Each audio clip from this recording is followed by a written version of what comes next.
არაფერი გასაკვირი იმაში, რომ კობახიძე ლანძღავს ფინეთის საგარეო საქმეთა მინისტრს არ არის. გასაკვირი ის იყო, რომ ფინეთის საგარეო საქმეთა მინისტრი შეხვდა საქართველოს საგარეო საქმეთა მინისტრად წოდებული, გასაკვირი ეს ნაწილი იყო, ხოლო ის, რომ საქართველოს ხელისუფლების უზურპატორები არიან პრორუსები, იზოლაციონისტები, ერთგვარი ნეობოლშევიკები თანამედროვე საქართველოში და აბსოლუტურად ფანტასმაგორიული ტყუილზე და ზღაპარზე დაფუძნებული ბრალდებებს ისვრიან მარცხნივ და მარჯვნივ და მათ შორის ამ ბრალდებების ადრესატი ახლა გახდა ეუთოს მოქმედი თავმჯდომარე. ამაში გასაკვირი არაფერია, ეს არის ლოგიკური ჯაჭვი და იმ პოლიტიკის განუყოფელი ნაწილი, რა პოლიტიკასაც ქართული ოცნება ახორციელებს ამ ქვეყანაში. ეს არის საქართველოს სრული იზოლაცია რუსულ ავტორიტარულ სამყაროში, არ მარტო რუსულ, ზოგადად ავტორიტარულ სამყაროში.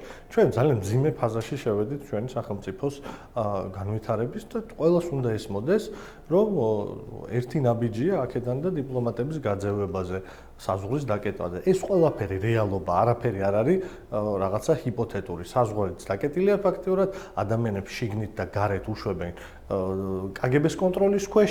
ამ ქვეყანაში სრული ტემპით მიდის აბსოლუტური პოლიტიკური დეგრადაცია, ამიტომ ის რომ ამ ადამიანს ლანძღავს მთელი ქართული ოცნება დღეს, ეს არის ამ პოლიტიკის ლოგიკური ნაწილი.